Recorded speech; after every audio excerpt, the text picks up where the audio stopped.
নমস্কার সবাইকে। এই যে 2 ব্যাগ বাজার নিয়ে চলে আসলাম। এটা কিন্তু আমি আনিনি, আমি এখানে অনলাইনে অর্ডার করে দিয়েছিলাম আর বাড়িতে দিয়ে গেল। তো এখানে আমি অর্ডার দিয়েছিলাম একটা কর্নফ্লাওয়ারের প্যাকেট, পেঁয়াজ, আলু। আর এই একটা ছোট পেঁয়াজের দেখতে পাচ্ছেন, ওটা কিন্তু আমি 500 পেঁয়াজ পেয়েছি 8 টাকায়। অনলাইনে মাঝে মধ্যেও কিন্তু অনেক সময় অনেক কিছু দেয় ভালো কম দামে, এরকম আমি অনেক সময় পাই যে বেশি টাকার অর্ডার করলেই 8 টাকা 9 টাকা করে। তো আজকে আমি অনেক কিছু রান্না করব, তাই আগে থেকে অনেক কিছু অর্ডারও দিয়ে দিয়েছিলাম। আর এখানে দেখছি যে ব্যাগটা ছিঁড়ে গেছে। তো এই ব্যাগগুলো আমি কি করি, যে যখন নোংরা নিয়ে যাই ওগুলোর মধ্যে দিয়ে আমি ফেলার জন্য দিয়ে দিই। এখানে আমি অর্ডার দিয়েছিলাম বিট, গাজর, ঝিঙে আর ধনেপাতা আর দুধ। আজকে দুধ দুটো দিয়ে বানাবো একটা মিষ্টি আইটেম, ডেজার্ট বলতে পারি। তো আজকে বানাবো ক্ষীর। তো এখানে দুধগুলো আমি দিয়ে দিচ্ছি কড়াইতে।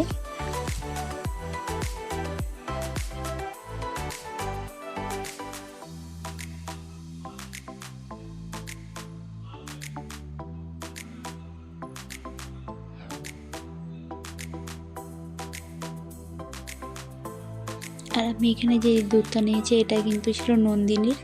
এই দুধটা একটু ফ্যাট বেশি থাকে, তো একটু গাঢ় ভাবটা থাকে, তাই ওই দুধটাই নিয়েছিলাম। নন্দিনী বলতে এখানে ব্যাঙ্গালোরের একটা ব্র্যান্ডের দুধ, মানে ব্র্যান্ডই বলতে পারেন নন্দিনীর আর কি। আর ওখান থেকে আমি একটা বিটরুট আর একটা গাজর নিয়ে নিয়েছিলাম। আজকে একটু বানাবো ভেজিটেবিল চপ।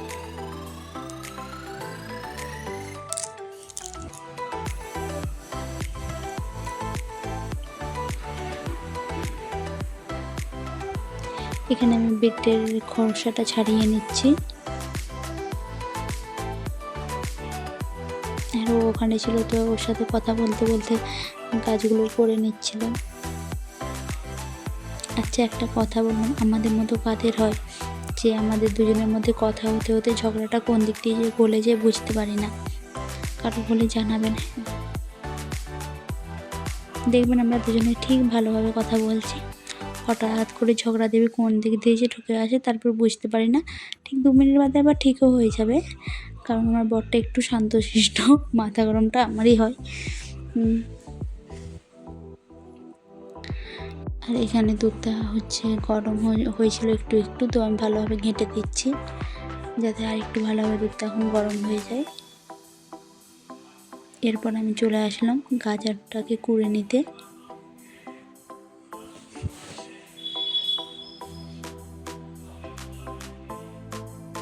তারপরে এখানে দুধটা গরম হয়েছে, তো এখানে আমি দুধটা তুলে নিচ্ছি কিছুটা পরিমাণ, কারণ যে আমি আজকে দুধ দিয়ে ভাত খাবো। তো রাত্রেবেলা অনেক কিছুই থাকবে, ওই জন্য ভাবলাম যে দুপুরবেলা তেমন কিছু একটা রান্না করব না, আর ও খাবে দই দিয়ে, তাই আমার দুধটা তুলে রেখে দিলাম। তারপর আবার এখানে চলে এসেছি যে গাজরগুলোকে কুড়ে নিচ্ছি।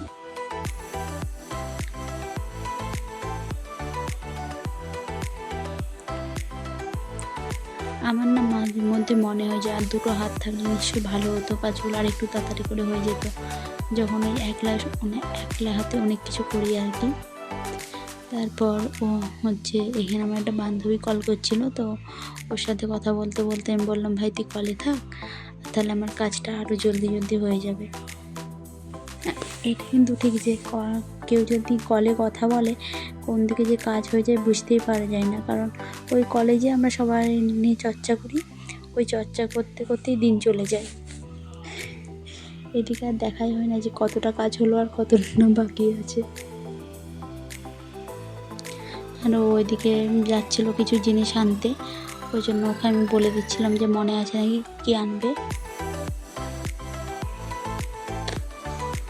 তারপর আবার দুজনে আমরা কথায় মত্ত হয়ে গেলাম।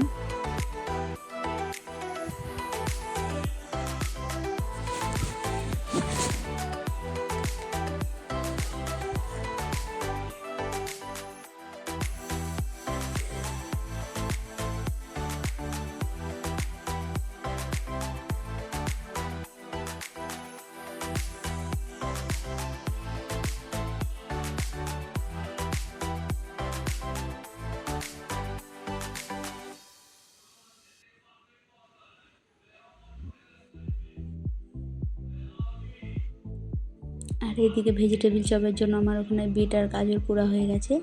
আর ওখানে কড়াইয়ে তেল দিয়ে দিয়েছিলাম, তেলের মধ্যে দিয়ে দিচ্ছি 5 ফোড়ন, পেঁয়াজ। আর ওখানে যখন ক্ষীরটা হচ্ছিলো, দুধটা উতলে যেতেও আমি ওখানটায় দুধটাকে ওই বেলুন টাইপেরটা ফাটিয়ে দিচ্ছিলাম। আর এদিকে আমি এখানে একটু কুড়ে নিচ্ছিলাম রসুন, কারণ রসুনটা আমি থেতো করে দিচ্ছি, থেতো কিংবা বেটে দিইনি, যাতে একটু মুখে লাগলে ওই টেস্টটা একটা আলাদা লাগে, ওই জন্য। এবার দিয়ে দেবো রসুনগুলো, মানে যে রসুনটা আমি কুড়ে রেখেছিলাম।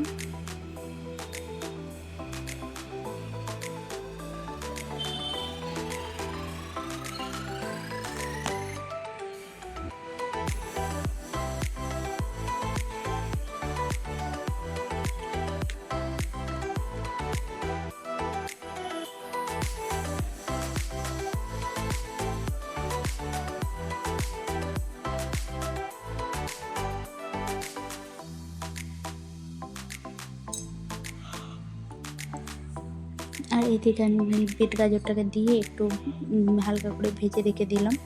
আর এদিকে দেখলাম যে আলুটা আমি সিদ্ধ করতে দিতে ভুলে গেছি, তারপরে এখানে চলে এলাম আলু সিদ্ধ করতে দেওয়ার জন্য।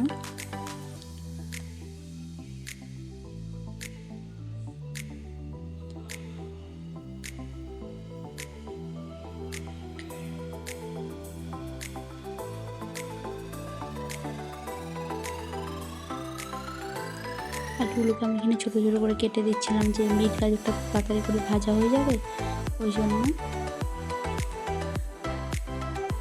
এখনকারের আলু তো দেখছি যত কালো দাগ।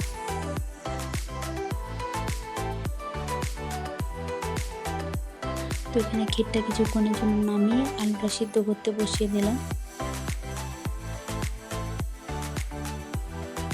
তারপর ওখানে ঢাকনাটা খুলতে যেয়ে হাতে একটু ভাপ লেগে গেছিলো।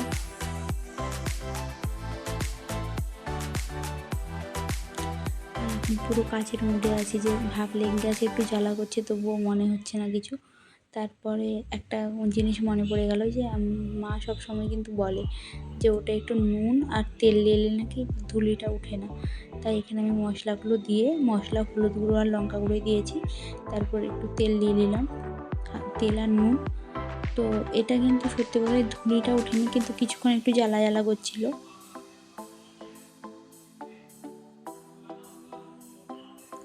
এরকম ভাপ লেগে পুড়ে গেলে কিংবা এমনি আগুনে পুড়ে গেলেও যদি ওটা নেওয়া যায় না তো সঙ্গে সঙ্গে, তো ওটাই কিন্তু ধুলিটা ওঠে না। আমি এটা ফার্স্ট টাইমই ট্রাই করলাম, তো কাজে দিয়েছে, ওই জন্য তোমাদেরকে বললাম। তারপরে যখন দেখছিলাম যে এখানে একটু মশলাগুলো লেগে লেগে যাচ্ছে, তাই একটু প্রেশার কুকারের গরম জলটা ওর মধ্যে দিয়ে দিয়েছিলাম। আর এখানে আমি দিয়ে দিচ্ছিলাম একটু ম্যাগি মশলা।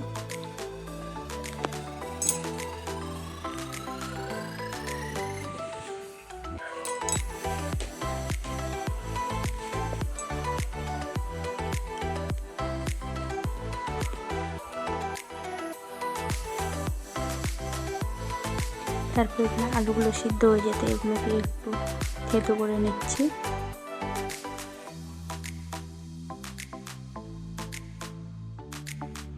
আর ওর মধ্যে ওখানে বাজার থেকে মাছ আর মাংসও নিয়ে চলে এসেছিলো। তাই আমি বলছিলাম যে একটু মাছগুলো, যেহেতু মাছগুলো একটা স্ন্যাক্স আইটেম হবে, তো আমি বলছিলাম যে মাছগুলো ম্যারিনেট করে রেখে দাও, ওই জন্য ওখানে ও করছিল মাছগুলো পরিষ্কার। এখানে আমাদেরকে তো মাছগুলোকে কেটে ভালোভাবে পেট পরিষ্কার করেই দেয়, শুধু বাড়িতে এসে একটু ভালোভাবে ধুয়ে নেওয়া। তাই ওইদিকে ওইটুকু হেল্প করে দিচ্ছিল।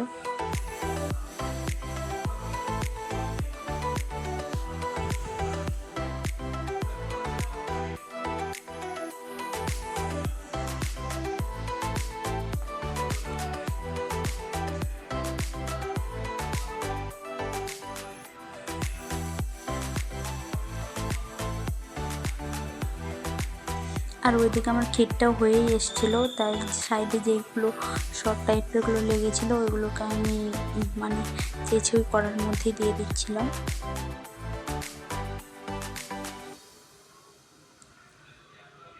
আমরা কিন্তু দুধটাকে মেরে মেরে যে মিষ্টি টাইপটা করি ওটাকে আমরা ক্ষীরই বলি, ঠিক আছে। আমি জানি না আর আদার্স কিছু বলে নাকি। আর কেউ যেমন ভেবে নেবেন যে, আবার অনেকে দেখেছি পায়েসকেও ক্ষীর বলে, কিন্তু ওই ক্ষীর বানাইনি, মানে দুধ মেরে মেরে যে মিষ্টি টাইপটা হয় ওটাকে আমি ক্ষীর বলি, তো ওটাই বানাচ্ছিলাম।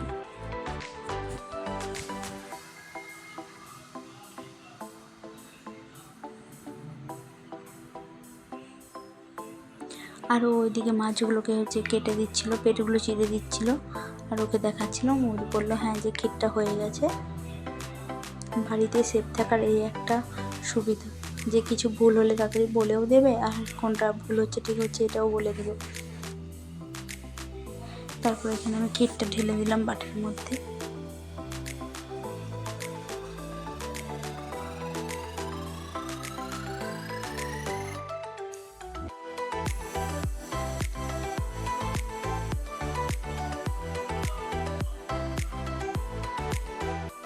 ওখানে ওর মাছগুলো ধোয়া হয়ে গেছে।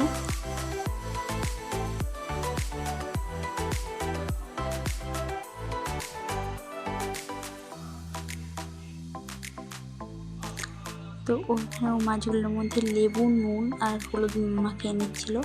তো এখন এখানেও লেবুটা দিয়ে দিচ্ছিল।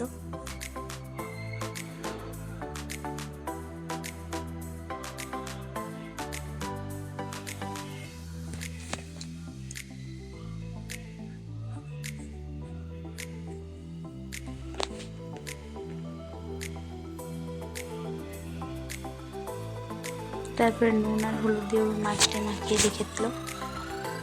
এই 1 নম্বর পার্টটা এখানেই শেষ করছি, দ্বিতীয় পার্টটা নিয়ে আসছি।